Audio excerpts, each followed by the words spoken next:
जय हिंद साथियों। इस वीडियो में हम चर्चा करेंगे उत्तर प्रदेश की प्रमुख सिंचाई परियोजनाओं पे। देखिए, सिंचाई परियोजना, अगर सिंचाई नहीं होगी तो खेती नहीं होगी, अगर खेती नहीं होगी तो अनाज नहीं मिलेगा, अनाज नहीं मिलेगा तो हम भूखे मर जाएंगे। तो जो आपका सिंचाई है ये हमारे लिए एक बहुत बड़ा टॉपिक इसलिए बन जाता है क्योंकि सिंचाई होती है हमारे खेतों में तो अनाज उत्पन्न होता है, किसान को सहूलियत मिलती है सिंचाई करने में। तो कौन कौन सी सिंचाई परियोजनाएं कब कब लागू की गई पूरे उत्तर प्रदेश में जो है फसलों के सिंचाई के लिए उत्तर प्रदेश सरकार के द्वारा या फिर अंग्रेजों के द्वारा या फिर भारत के प्रधानमंत्री के द्वारा, ये सारी चीज़ें हम डिस्कस करेंगे इस वीडियो में। देखिए, सिंचाई परियोजनाएं बहुत महत्वपूर्ण होती हैं और इनसे संबंधित प्रश्न लगभग सभी परीक्षाओं में उत्तर प्रदेश की पूछी जाती हैं, जैसे कि यूपी पीएससी का एग्जाम हो गया और उत्तर प्रदेश की जितने भी परीक्षाएं हो गई, जैसे कि यूपी पुलिस हो गया या फिर लेखपाल का परीक्षा हो गया या फिर शिक्षक भर्ती का परीक्षा हो गया या फिर आपका टेट वगैरह का एग्जाम हो गया। टेट के एग्जाम में यानी कि यूपी टेट में भी जो है ये सारी चीज़ें पूछी जाती हैं। जैसे कि जो लोग सोशल साइंस वगैरह पेपर देते हैं यूपी टेट में, तो उनको जो है यहाँ से बहुत लाभ मिलने वाला है। तो शुरू से लास्ट तक वीडियो में रहिए क्योंकि ये वीडियो काफ़ी इंटरेस्टिंग है। और सबसे खास बात, इस वीडियो में जितने भी डाटा मिलेंगे सभी उत्तर प्रदेश सरकार के द्वारा निर्गत की गई हैं, यानी कि सभी डाटा जो है 100% शुद्ध और ऑथेंटिक है। तो चलिए वीडियो को शुरू करते हैं और इस वीडियो में हम जान लेते हैं उत्तर प्रदेश की विभिन्न परियोजनाओं, जैसे कि ऊपरी गंगा नहर, निचली गंगा नहर, पूर्वी गंगा नहर परियोजना के बारे में, ये कहाँ से उत्पन्न होती है, इसकी लंबाई उम्बाई क्या है, और शारदा नहर प्रणाली, आगरा नहर प्रणाली, गंडक परियोजना, नौगढ़ बांध, वेबर फीडर परियोजना, बुंदेलखंड की जो विभिन्न सिंचाई परियोजनाएं हैं, इन सभी पे हम डिस्कशन करेंगे। खास तौर से देखिए, एग्जाम में बुंदेलखंड की जो सिंचाई परियोजनाएं हैं ये बहुत पूछी जाती हैं, तो इसको जो है हम वीडियो में देखेंगे। तो चलिए वीडियो को स्टार्ट करते हैं और मैं आपको पूरी डिटेल में जो है सारे कंटेंट दूंगा। तो कुछ एमसीक्यूज के फॉर्मेट में आपको प्रश्न मिलेंगे, कुछ डिटेल में आपको नोट्स वगैरह मिल जाएंगे। और ये सारे नोट्स मैं आपको बता दूं, आप यूपी पीएससी का अगर मेंस लिखने जा रहे हैं तो उसमें भी काम आएगा, बाकी वनडे एग्जाम दे रहे हैं यूपी का तो उसमें भी काम आएगा। और अगर आप अगल बगल के राज्यों के हैं, जैसे कि मान लीजिए मध्य प्रदेश, राजस्थान, ठीक है, क्योंकि देखिए ये परियोजनाएं पूरे भारत में जो है इसका आर्थिक महत्व है, क्योंकि देखिए सिंचाई होती है तो फसलें उत्पन्न होती हैं और अनाज तो सभी को चाहिए पूरे भारत में। तो पूरे भारत की परीक्षाओं में पूछी जाती हैं, तो आप सभी बने रहिए शुरू से अंत तक। और जो लोग नए हैं वो चैनल को सब्सक्राइब करके बेल आइकन भी जरूर प्रेस कर दें ताकि मेरे आने वाले और भी जो वीडियोज़ हैं उनका नोटिफिकेशन आपको ऑटोमेटिक मिल जाए। और वीडियो को लाइक और शेयर भी कर दीजिएगा। तो चलिए शुरू करते हैं। देखिए, सबसे पहले हम बात करेंगे उत्तर प्रदेश की सबसे लंबी नहर कौन सी है। देखिए, उत्तर प्रदेश की जो सबसे लंबी नहर है इसका नाम है शारदा नहर।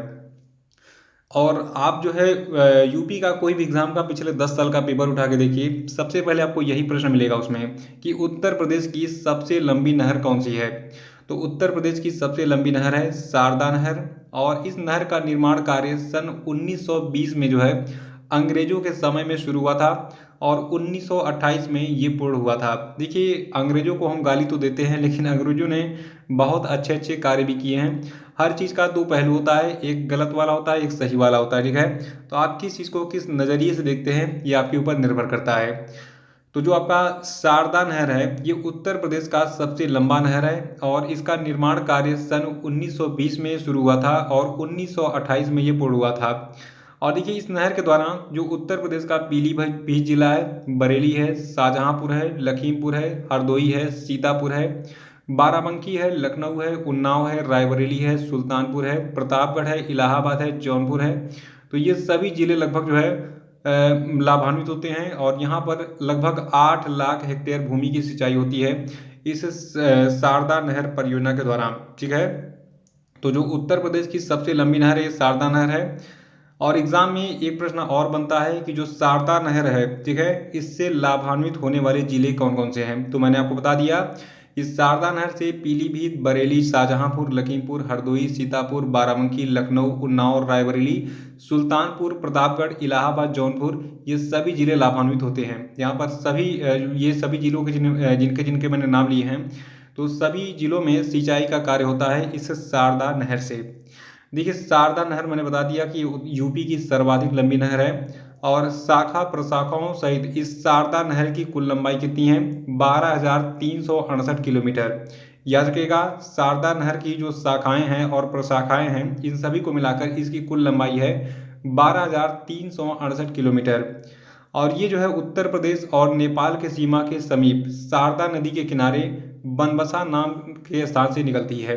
तो एक सवाल ये भी उठता है एग्जाम के लिए कि जो शारदा नहर है इसका उद्गम स्थल कहाँ पे है, तो ये उत्तर प्रदेश और नेपाल की सीमा के समीप शारदा नदी के किनारे बनबसा नामक स्थान से निकाली गई नहर है।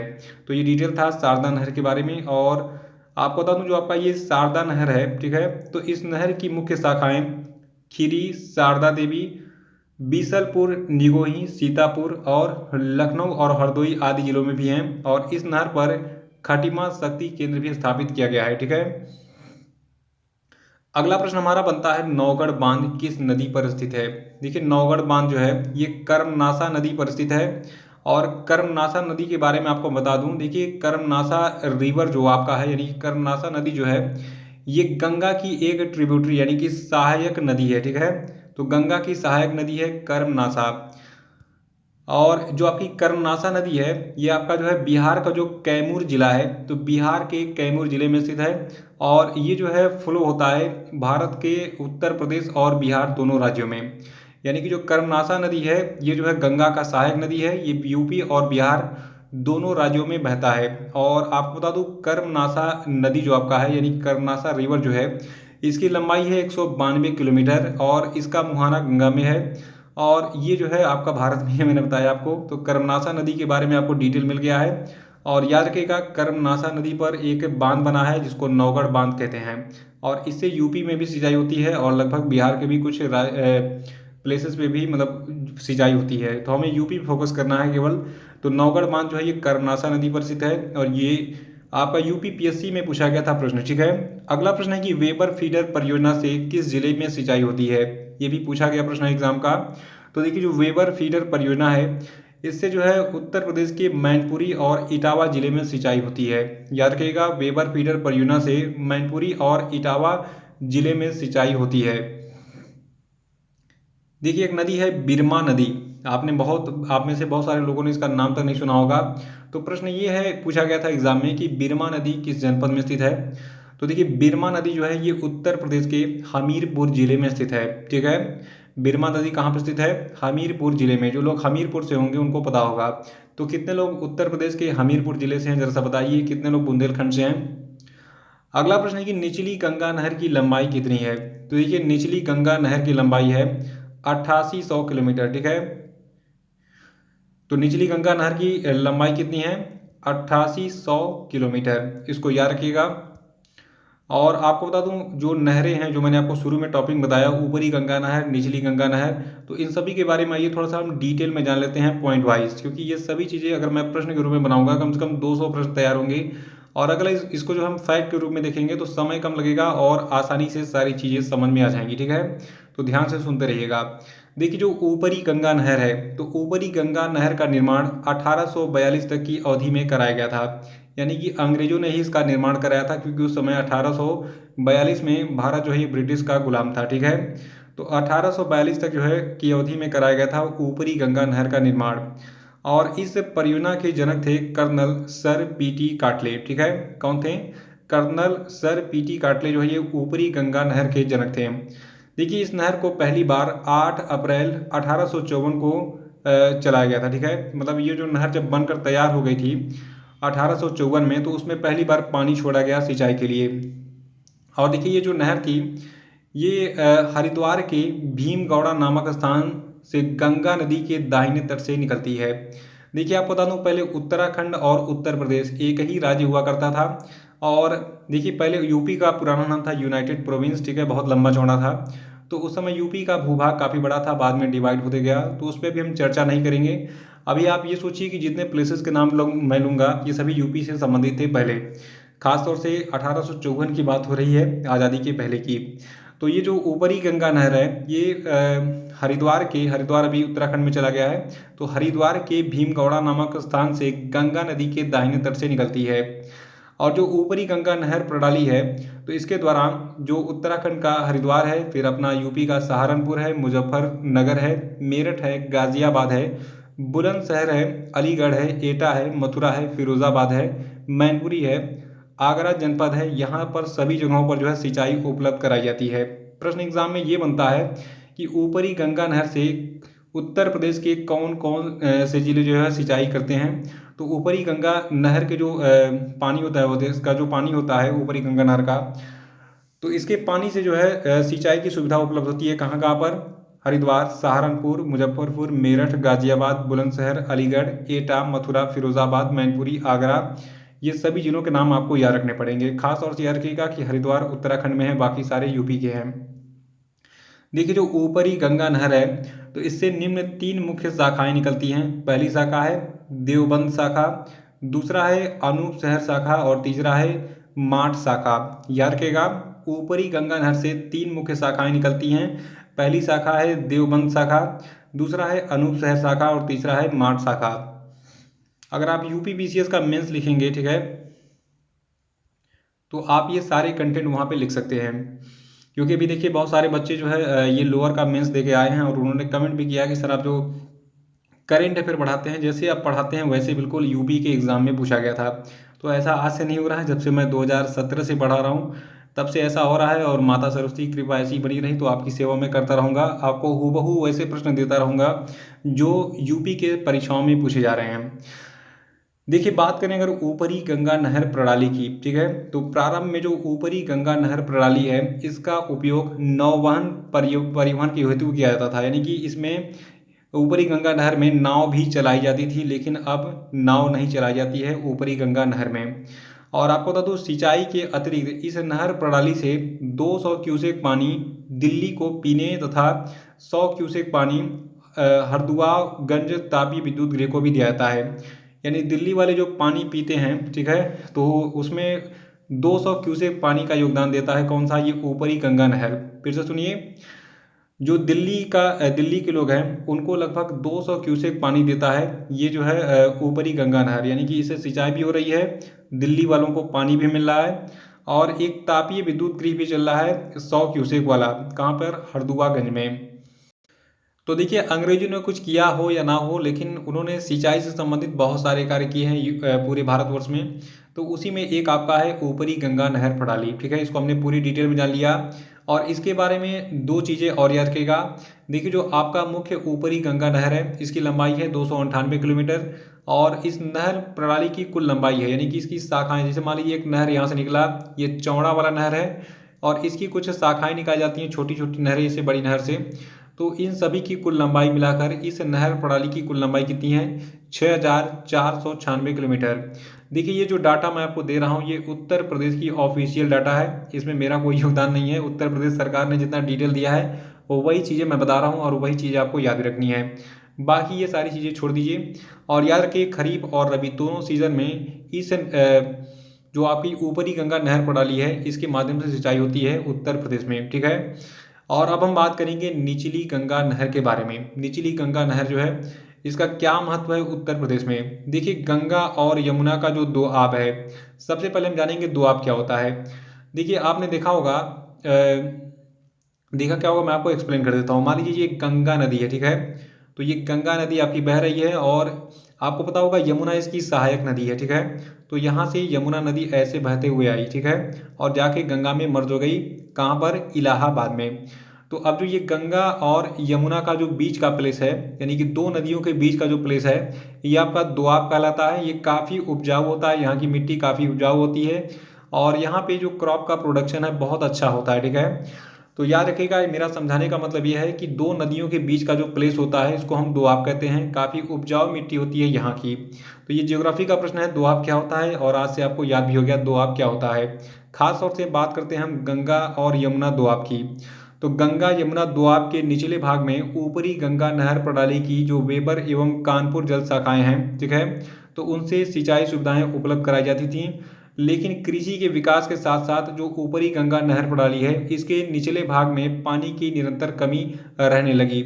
अतः पानी की कमी को दूर करने के लिए जो आपका नरौरा है, ठीक है, तो उत्तर प्रदेश के नरौरा के पास गंगा नदी पर एक बियर बनाकर, जिसे बाद में बैराज में परिवर्तित कर दिया गया, गंगा नदी के दाहिने तट से निचली गंगा नहर की परिकल्पना 1869 में की गई, ठीक है। यानी कि जो आपका निचला गंगा नहर है इसकी परिकल्पना कब की गई थी? 1869 में। और भारत सरकार के द्वारा इस परियोजना की स्वीकृति 9 नवंबर 1871 को की थी अंग्रेजों ने, ठीक है, अंग्रेजों का शासन उस समय था।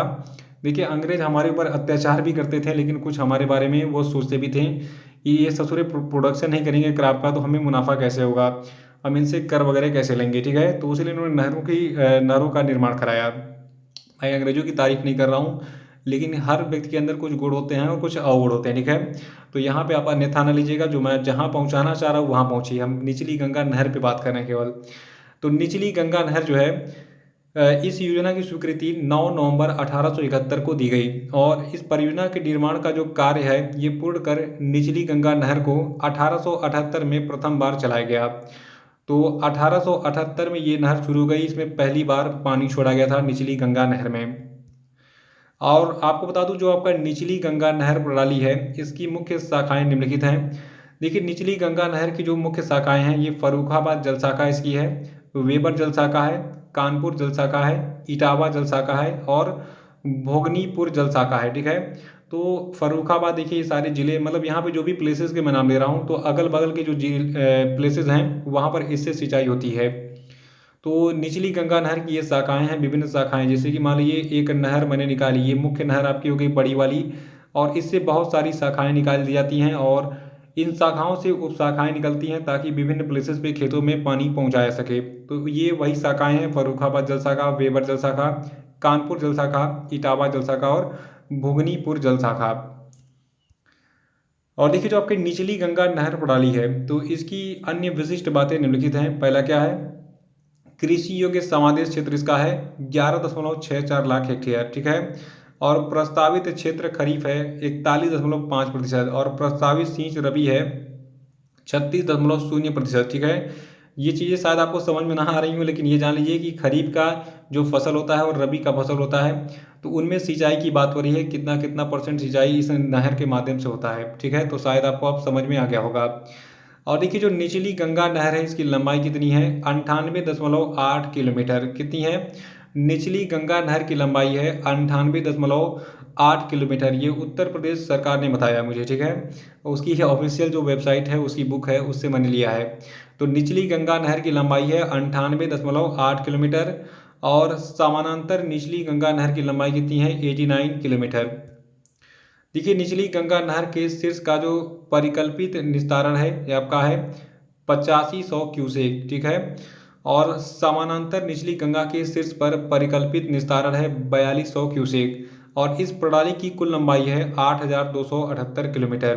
तो ये सारी डाटा मैंने आपको दे दिए हैं। यहाँ पे जो इम्पोर्टेंट है याद रखना है कि निचली गंगा नहर की लंबाई है 98.8 किलोमीटर, बस इसको याद रखिए, ये सारी चीज़ें जानकारी के लिए थी। और इस प्रणाली की कुल लंबाई कितनी है, 8278 किलोमीटर, ठीक है।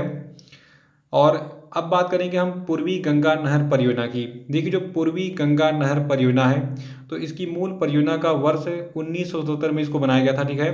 यानी कि 1977 में ये बनकर तैयार हो गया था। पूर्वी गंगा नहर परियोजना का मूल परियोजना वर्ष 1977 में बना था। और जो आपका उत्तर प्रदेश का रामपुर जिला है, ठीक है, रामपुर में पूर्वी गंगा नहर प्रणाली मुख्य आकर्षण केंद्र है, वहाँ पर सिंचाई से बहुत ज़्यादा होती है, और इस नहर का उपयोग यहाँ पर रबी और खरीफ दोनों फसलों के लिए किया जाता है। एक खास बात और है, जो आपका ये पूर्वी गंगा नहर परियोजना है, तो ये नहर पहले काफ़ी चौड़ी थी, इसमें नौवहन भी किया जाता था, यानी कि नाव भी चलाया जाता था एक स्थान से दूसरे स्थान तक जाने के लिए। आपने एक मूवी देखी होगी नदिया के पार, ठीक है, उसमें गाना है कौन दिशा में लेके चला रे बटोहिया, कहीं इधर उधर पता नहीं क्या, दिन जाएगे गा ठहर गाड़ी हाँकन दे, ठीक है। तो उसमें चलते चलते बैलगाड़ी से फिर नहर वाला नदी वाला सीन आ जाता है, तो उसमें नाव चलती हुई आपको दिखती है। तो पुराने ज़माने में नाव का बहुत ही महत्व था ट्रांसपोर्ट के लिए, ठीक है। तो जो ये पूर्वी गंगा नहर परियोजना थी, तो इसमें जो है नाव भी पहले चलती थी, लेकिन अब खैर ये नहीं चल रहा है, बाइक और वगैरह का जमाना आ गया है। और इसके बाद एक अलग परियोजना आती है शारदा नहर प्रणाली, ठीक है। तो शारदा नहर प्रणाली क्या चीज़ है, इसको हम डिटेल में जानेंगे, ध्यान लगा लीजिए बिल्कुल। देखिए उत्तर प्रदेश का जो शारदा घाघरा गंगा दोआब है, ठीक है, तो शारदा घाघरा गंगा दोआब में जनपद नैनीताल की खटीमा तहसील में बनबसा के पास शारदा नदी पर एक बैराज का निर्माण करके इसके दाहिनी तट से शारदा मुख्य नहर निकाली गई थी। और इस परियोजना पर वर्ष 1918 में कार्य प्रारंभ हुआ था। 1928 में इस परियोजना को पूर्ण करके समादेश क्षेत्र में जल आपूर्ति की जानी प्रारंभ की गई थी, ठीक है। तो 1918 में इस परियोजना पर कार्य शुरू हुआ और 1928 में इस परियोजना को पूर्ण करके समादेश क्षेत्र में जल आपूर्ति की जानी प्रारंभ की गई।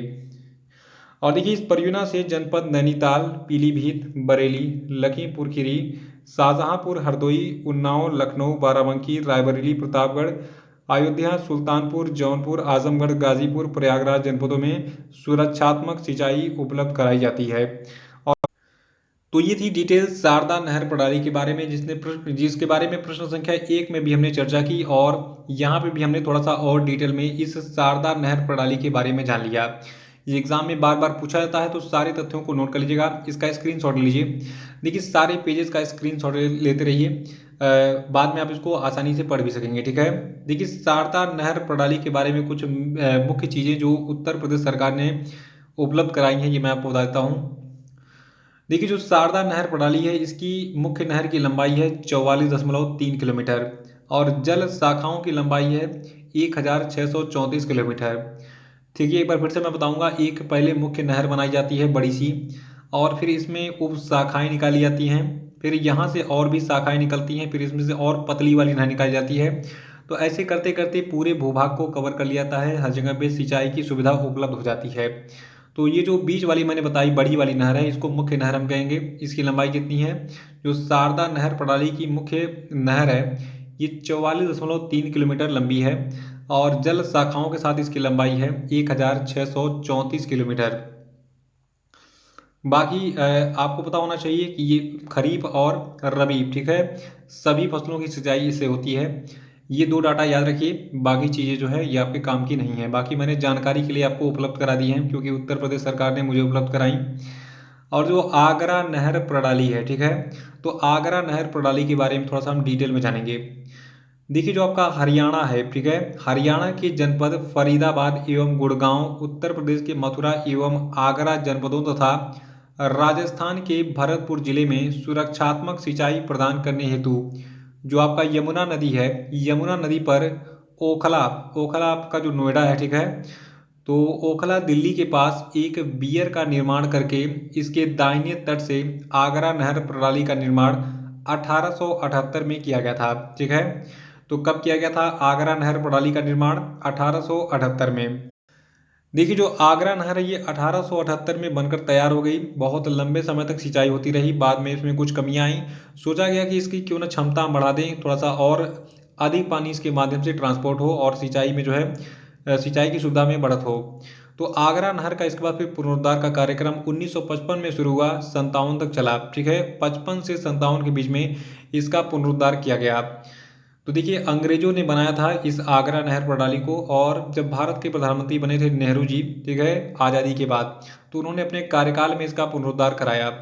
तो इसका जो शीर्ष निस्तार है, ये उस समय 3237 क्यूसेक कर दिया गया, लेकिन आगरा नहर की शुरू की लगभग 19 किलोमीटर टुकड़ी में कार्य नहीं हो पाया। यानी कि जो पुनरुद्धार का कार्य था, तो शुरू की टुकड़ी में कार्य नहीं हो पाया, उसके कारण ये नहर 2100 क्यूसेक से अधिक पानी लेने में सक्षम नहीं हो सकी। यानी कि टारगेट था कि इस नहर का जो पानी का जो क्षमता है, ये आपका रहे 3237 क्यूसेक, लेकिन इसमें जो मान लीजिए कोई भी नहर है, मान लीजिए ये नहर इतना पतला है, ठीक है, तो अगर नेहरू जी ने सोचा इसको थोड़ा सा और चौड़ा कर दें तो थोड़ा सा और भी पानी जो है ये ट्रांसपोर्ट करेगा, लेकिन शुरू में क्या हुआ, शुरू के प्लेसेस पे ये चौड़ा नहीं हो पाया, तो ये सारा जो है काम नहीं हो पाया, इसलिए इसकी क्षमता 2100 क्यूसेक से अधिक पानी लेने में सक्षम नहीं हो पाई।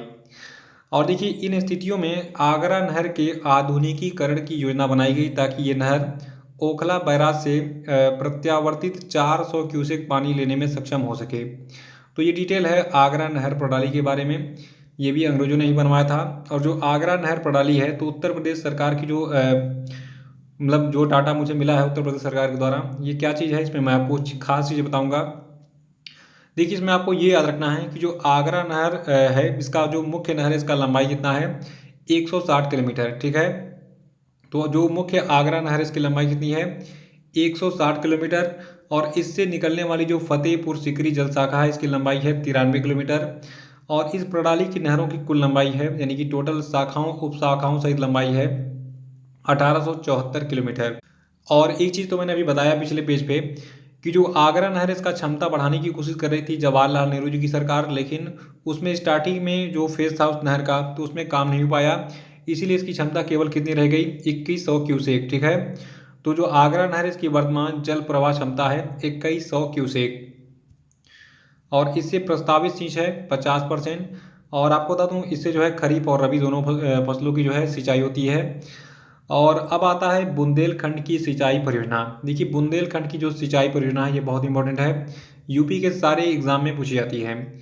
आपको बता दूं जो आपका उत्तर प्रदेश है, ठीक है, तो उत्तर प्रदेश में जो बुंदेलखंड एरिया है, तो बुंदेलखंड में एक परियोजना है बेतवा नहर प्रणाली। तो बेतवा नहर प्रणाली क्या है ये मैं आपको बताता हूँ। देखिए समय समय पर पड़ने वाले सूखे से निपटने के लिए जो आपका बेतवा नदी है, बेतवा नदी पर परीक्षा डैम यानी कि परीक्षा बांध का निर्माण करके 1985 में बेतवा नहर निकाली गई थी।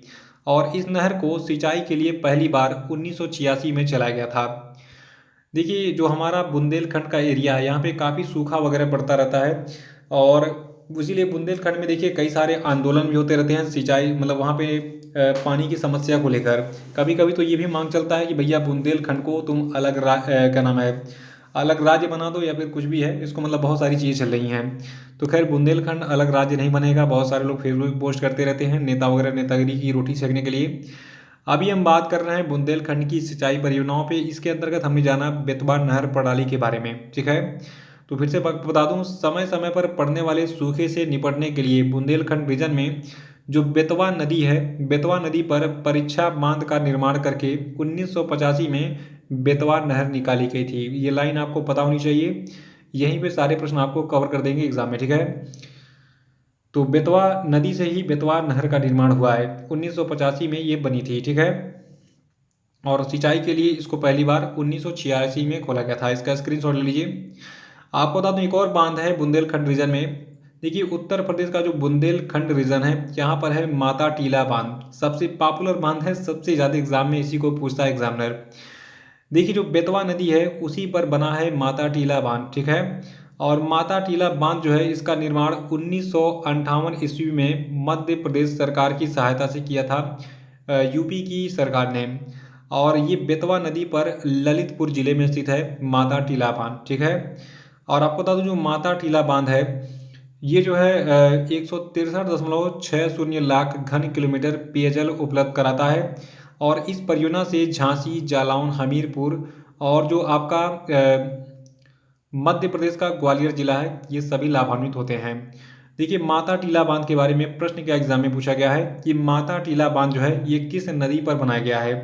तो माता टीला बांध जो है ये बेतवा नदी पर बनाया गया है और ये ललितपुर जिले में स्थित है। फिर से सुनिए, माता टीला बांध बेतवा नदी पर बनाया गया है और ये ललितपुर जिले में स्थित है। अगर ये दोनों चीज़ याद रखेंगे तो 2 नंबर आपको एग्जाम में मिल जाएगा। और माता टीला बांध से जो है मैं आपको बता दूं, मैंने आपको क्या बताया कि इस परियोजना से झांसी जिला जो आपका है और जालौन जिला है, हमीरपुर है, और साथ में जो आपका मध्य प्रदेश का ग्वालियर जिला है, ये सभी जिले लाभान्वित होते हैं। यहाँ सभी यहाँ के भूभाग पर इस माता टीला बांध से जो है लाभ मिलता है, पेयजल उपलब्ध होता है, सिंचाई परियोजनाएं चलती हैं। अगला हमारा है धसान नहर प्रणाली। देखिए बुंदेलखंड रीजन में सिंचाई की समस्याओं को दूर करने के लिए धसान नहर प्रणाली को बनाया गया। और जो आपका ये धसान नहर प्रणाली है जिसको कहीं कहीं घसान भी बोला जाता है, तो धसान या घसान नहर प्रणाली को पोषित करने हेतु धसान नदी जो कि बेतवा नदी की सहायक नदी है, इस पर लहचूरा एवं पहाड़ी बांधों का निर्माण करके 1906 से 1910 की अवधि में कराया गया था। यानी कि इसमें भी अंग्रेजों का योगदान है। और जो आपका धसान नहर प्रणाली है, याद रखिएगा इससे लाभ होने वाले जिले हैं, लाभान्वित होने वाले हमीरपुर और हमीरपुर ही है, उत्तर प्रदेश का जिला है। तो उत्तर प्रदेश का हमीरपुर जो जिला है, ठीक है, ये इससे यहाँ पे सिंचाई वगैरह होती है धसान नहर प्रणाली से। अगर एग्जाम में पूछा जाए कि धसान नहर प्रणाली से जो है उत्तर प्रदेश का कौन सा जिला लाभान्वित होता है, तो ये आपका हमीरपुर है, ठीक है। 1906 से 1910 की अवधि में इसका निर्माण कराया गया था। और दूसरी खास बात, अगर एग्जाम में पूछा जाए कि जो आपका धसान नहर प्रणाली है इसको किस नदी पर बनाया गया है, तो इसको धसान नदी पर बनाया गया है। और धसान नदी जो है ये बेतवा नदी की सहायक नदी है। तो उम्मीद कर रहा हूँ कि आपको ये जानकारी इंटरेस्टिंग लग रही होगी, और इंटरेस्टिंग नहीं भी लगेगी तभी आपको पढ़ना पड़ेगा क्योंकि एग्जाम में पूछा गया है सारी चीज़ें, ठीक है। और अगली परियोजना है केन नहर प्रणाली। ये क्या चीज़ है मैं आपको बता देता हूँ। देखिए जो केन नहर है ये मध्य प्रदेश का एक जिला है पन्ना। तो पन्ना के पास केन नदी के दाहिने तट से बरियारपुर बियर का निर्माण करके इसको निकाला गया है। और ये कैनाल यानी कि ये जो नहर है, केन नहर, ठीक है, ये पहली बार 1907 में 28.32 क्यूसेक डिस्चार्ज से चलाई गई थी। तो ये 1907 में पहली बार चलाई गई। और केन नहर के बारे में खास बात क्या है, इसका उद्गम स्रोत, ठीक है।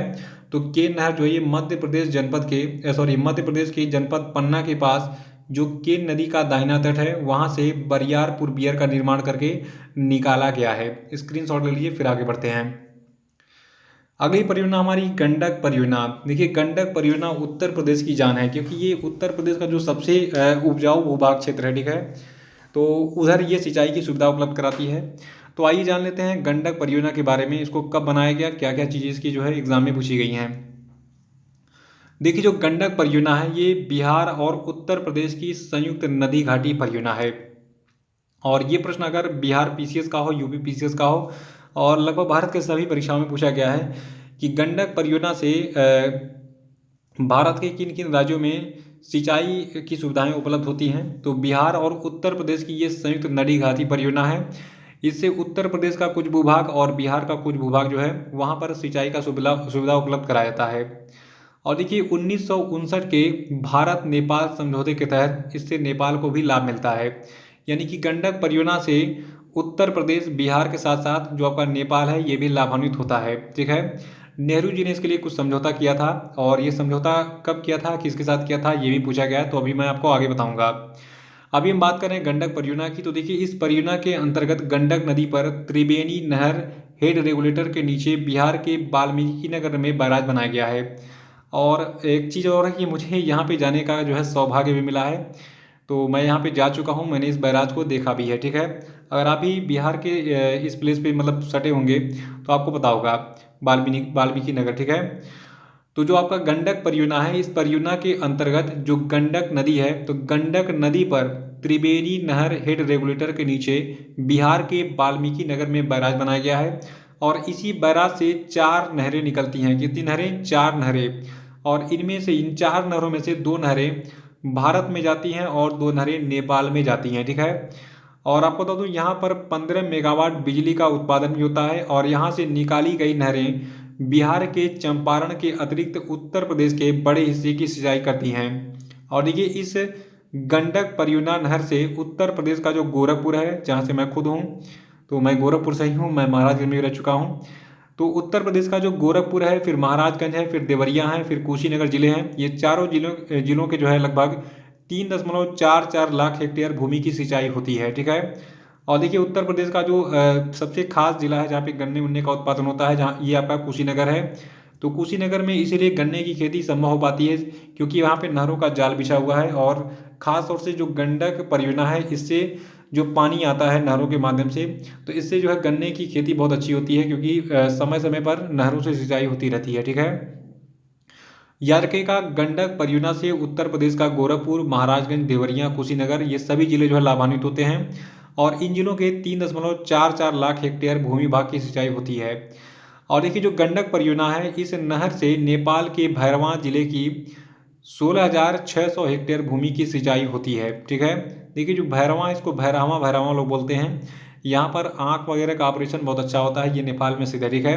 तो नेपाल का जो भैरवा या भैरवा है, यहाँ पे आँखों का ऑपरेशन बहुत लाजवाब तरीके से करते हैं, सस्ते में। तो इसलिए गोरखपुर और आसपास के जो ज़िले हैं, ये सभी लोग भागकर वहाँ पे आँख का ऑपरेशन कराने जाते हैं।